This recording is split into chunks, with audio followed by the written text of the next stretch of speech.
So, Matt, we welcome in Connor Lanfear to his very own front porch that he spent so much time on this year. 2 weeks ago you missed because you weren't feeling well. Were people excited to hear you back last week? Did you get a lot I believe so. Yeah. Mostly family. Especially mom, of course.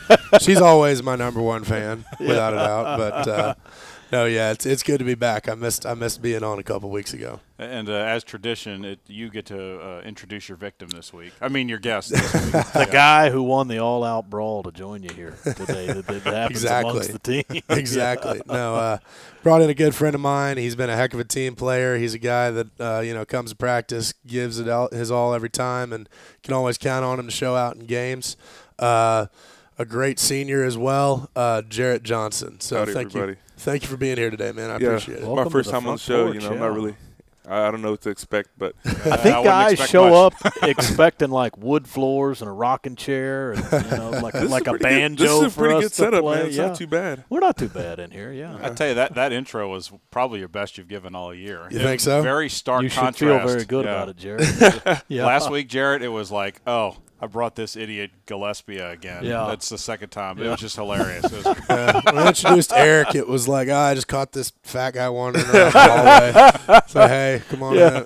He's big. He looked like he played. So, So I just brought him in here.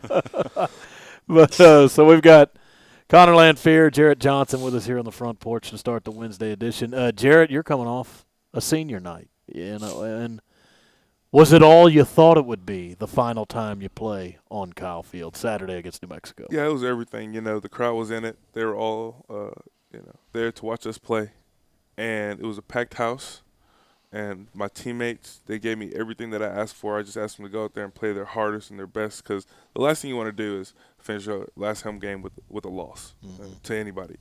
And, I really appreciate those guys and the coaches for making sure that I went out the right way and that the other seniors went out the right way because we spent a lot of time here and we've sacrificed a lot for this university, and the university has given a lot to us. And so to go out this way, it's commemorable for me, and I'll never forget this memory. And I guess, too, you only go through a senior day once. So it's not like you have Only anything once. else to compare through it. But So you mess it up, that's it. And you got 3 more to go, though. So it's Yeah. maybe a little bit of a mixed feeling for you where it wasn't the final game you play. You still got 3 big games to go in your career. Right. So, the whole mentality is to win it out and to win every game that's left on the schedule, and anything less than that is just below our standard. And Connor, amongst the guys who weren't going through their senior night, we talked about this a lot last week. It matters. Like Jarrett said, his final memory of Kyle Field walking off after that game can't be a loss. I mean, when these guys are 50, they're going to remember their last night on Kyle Field, and it can't be a defeat that's etched in their brain. It mattered to you guys to make sure it was the right memory. 100%. I mean, wearing that, Texas A&M jersey out on Kyle Field, that's hallowed ground. It means so much more than I think people can understand that it means a lot, but until you've been out on those practice fields and you've bled and you've sweat and you've been screamed at, and you've gone through the years and you've grown up in the system and you came in here as an 18-year-old kid and you're leaving a man. It just means so much, and you can't go out with a loss. Your final memory of Kyle Field cannot end with a loss. So it was excellent that we were able to come away with the win and send those seniors out of Kyle Field on the right note. But like Jarrett said, we got 3 more big games, and we got to win them out. And anything less than that is below our standard. Yeah. And you guys mentioned the practice field, where you sweat, you bleed, Literally. you get screamed at, but you guys doing it against each other on the practice field a lot. At least your squads are offensive line against Very defensive true, but when you line. put on the helmet, you got to become a different guy. For the most part, we can't even see each other's faces, so we just know. You just go out there, there's somebody that's pretty large across from you. You got to beat them. Yeah. For me, though, I think the exception of that might be like Zay Coven. He yelled. He's going to say something to somebody, isn't he? Coven is an Energizer bunny, but it's hard to practice without that guy. I love practicing with him and Kingsley Kiki and guys like that bring me so much life and energy, and I have so much fun playing this game because of them. And I tell them all the time, man, if I didn't have teammates, like if this was an individual sport, I couldn't even play it.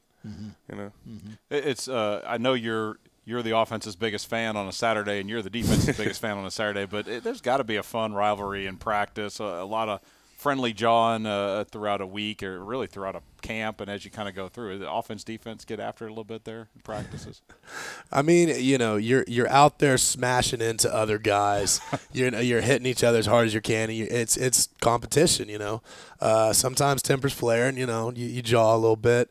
But as soon as practice ends, you go back in that locker room, you take your helmet off. It's left on the field. You know what I'm saying? But yeah, there definitely is a little bit of friendly competition. We'll do red zone offense, red zone defense, ones on ones, good on good, and heck yeah, man. People are jawing with each other, and that makes it fun too. That competition, that level of energy makes it fun to come to practice. Like I said, when you put on the helmet, people become different guys. Some guys feel like superheroes, so they put on the helmet and they're out there just flying around, talking, feeling unbeatable. Well, they talked about getting yelled at too on the practice field. Yeah, so these are two of the coaches that you probably have no problem figuring out where they are. Here's what I want to see at a practice: you suit up Terry Price and Jim Turner, and let them go head to head, because you got to realize Terry Price, former player here, right? And he used to rush the passer in the maroon and white. So you got to think, well, Terry Price got the edge because he's technique savvy. But the other guy's a former Marine, and he knows tactics. He played fullback at Boston College. Yes, he did. Yes, he did. But I mean, that's a good grudge match if you could get them to go head to head. Without a doubt. I agree. Yeah. Coach Price he's a lot of pride there. I don't think he'd let him lose. Pretty prideful man. You just get a whole bull in the ring mentality with Even Price, if he lost, Jim he wins. Turner in the middle. Yeah, he's not going to tell you he lost.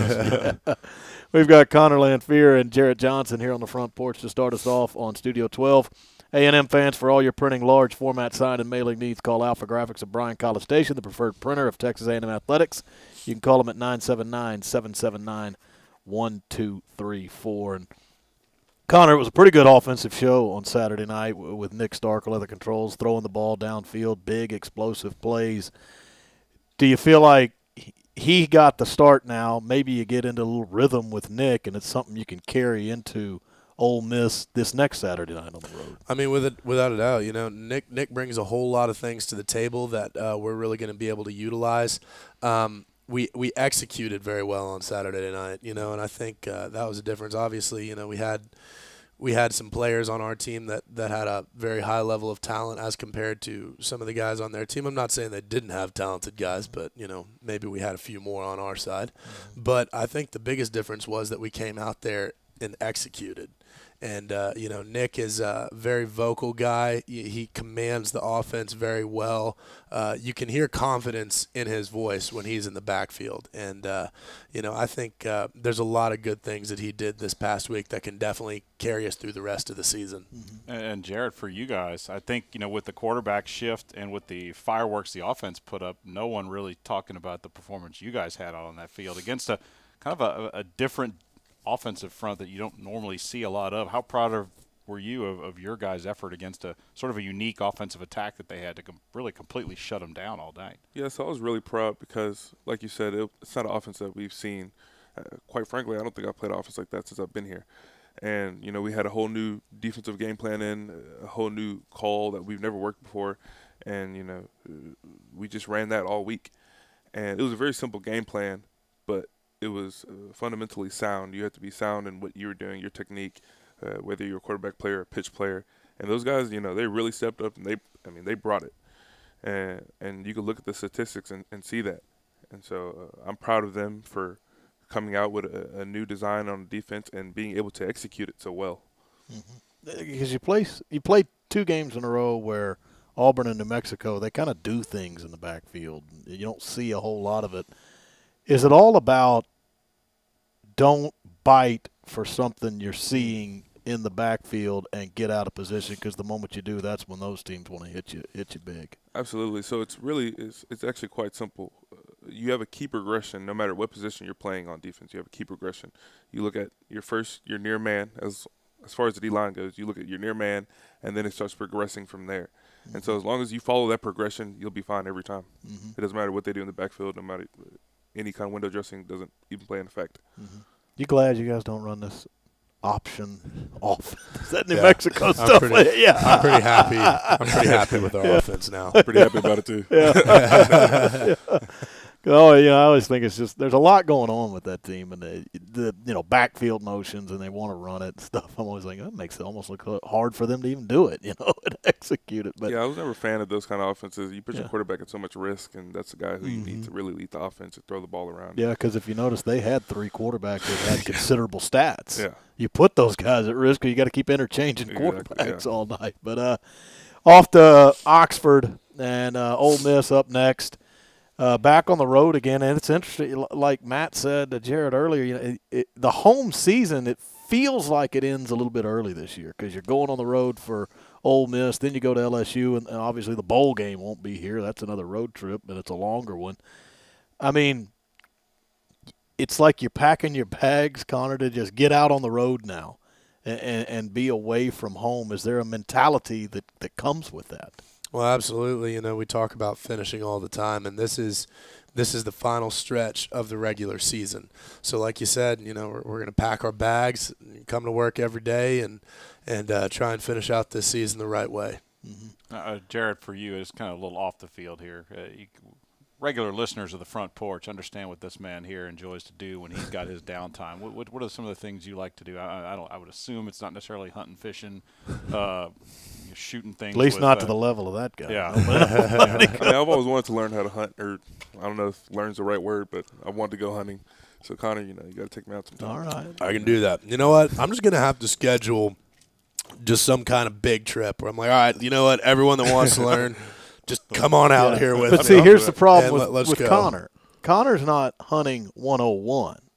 This is some advanced stuff going on. It's a I'll have you Steep sitting in learning a curve. tree with grease paint on your face. Yeah. And just like We're a going all the spear. way. Yeah. He'll weed some guys out in the whole process. They'll be like, I don't want to Yeah, come back and do this. as soon as I tell someone, yeah, we're gonna, go about 7 miles upriver here and camp on the side of the riverbank for about a Yeah. week, they're Half like, of them no, get going back home. in the truck and head back to camp. I mean, he's talked about seeing like gator eyes in the water at night, and it was the phrase he used, dispatch a pig. Yeah, dispatched a pig, and Dispatched. the way it went down still makes me, I don't sleep well at night the way they dispatch that pig. But I'm sure he can help you out, though. No, I guarantee it. But what are some of the things when you get what little downtime you get during a regular season? What are some of the things you like to do? Maybe on a bye week or maybe on your off day. How do you relax? Well, I'm actually a geology major, and so I like to be outside a lot. And although College Station is relatively a flat land, there are some areas where you can go and hike and, see the formation of the earth. And I really enjoy looking at things like that, mountain ranges and outcrops and, all these geology terms. But I'm an outdoors guy, so when I get the chance to be outdoors, I try to be. I might not be able to fish or hunt, can't dispatch a pig. But, I do have eyes and I can see and appreciate the land. And So- speaking of geology major here, you got to show it off for our viewing audience. Look Yeah. what he got earlier this year. Very Got that nice. Aggie ring. Pretty heavy. Connor, that thing's pretty shiny. You need to get you one. You're not kidding. You need to get you Golly, one. I just got a couple more hours and I can order mine. Yeah. A couple more. You Wish got it. that earlier this year, Jarrett. Yeah. Congratulations to Thank you on you. the Aggie Thank ring. you. Thank Yeah, you. Very It was a long nice. road, long journey. Yeah. Now, with the geology thing, have you gotten to go up in the mountains quite a bit, or off and on? Or you been out to Colorado, New Mexico, somewhere out west? I have much? not been out west, not yet. Actually, here over the summer, I'm going to travel up to Montana. No, you got to take Connor with Now you. that's Yeah, gonna get yeah. invited now. Your guys' loves can, it come together Well, there this with is the for geology. grade, so I and don't want to hunting. get distracted. All right. All right. But yeah, so I'm gonna travel to Montana, and you have the option between you can go and stay in some dorms while you're doing it, or you can tent out. I'm gonna choose a tenting thing because I'm a man. There you And go. so, and Good man. Yeah. That's right. And so I'll get to see some state parks and, get to view some things that I've only seen in textbooks, but I'll get the opportunity to actually see it in person. That's awesome. And, it'll be a great experience. Cool. I'm can't telling wait. you, man, if you haven't been to the mountains and you love that stuff, it's Yeah. going to blow you Oh, away. I know. Yeah, Mm-hmm. it'll blow you away. Yeah, well, Thanksgiving's coming up next week. We'll talk to you Wednesday before Thanksgiving, Connor, but Happy early Thanksgiving to you And to you too. Yeah, and all the Aggies out there. It's right around the corner. After Ole Miss, we'll be focusing in on Thanksgiving and then LSU 2 days later. But we won't get him. But what's your Thanksgiving Yeah. go-to food? What's your one meal? thing that's got to be a part of Thanksgiving Yeah. dinner. One We like thing? to ask people that. Macaroni and cheese. There you go. Yes, All right. easily. Hold your answer till next week. You gotta. I'm sure the big guys, y'all gotta enjoy Thanksgiving. Food. Oh yeah, to. I let the entire family go first because once I make my rounds, Yeah. there's nothing left. But obviously, when you're with football, you don't necessarily get to get home on a game week. The program will do a Thanksgiving type dinner for you guys. I'm assuming on Thursday, maybe after practice or something like that. So. Mhm. I mean, I don't know. That's hard to get seconds with that group. Everybody probably piles the plate They up pretty know good. they know how much we eat, so they Yeah. make sure they Yeah. bring in a couple extra 18-wheelers full. There you go. I like it. I like it. Well, guys, thanks so much for the time. Good luck on Saturday night against Ole Miss. Thank you very much. Thank you.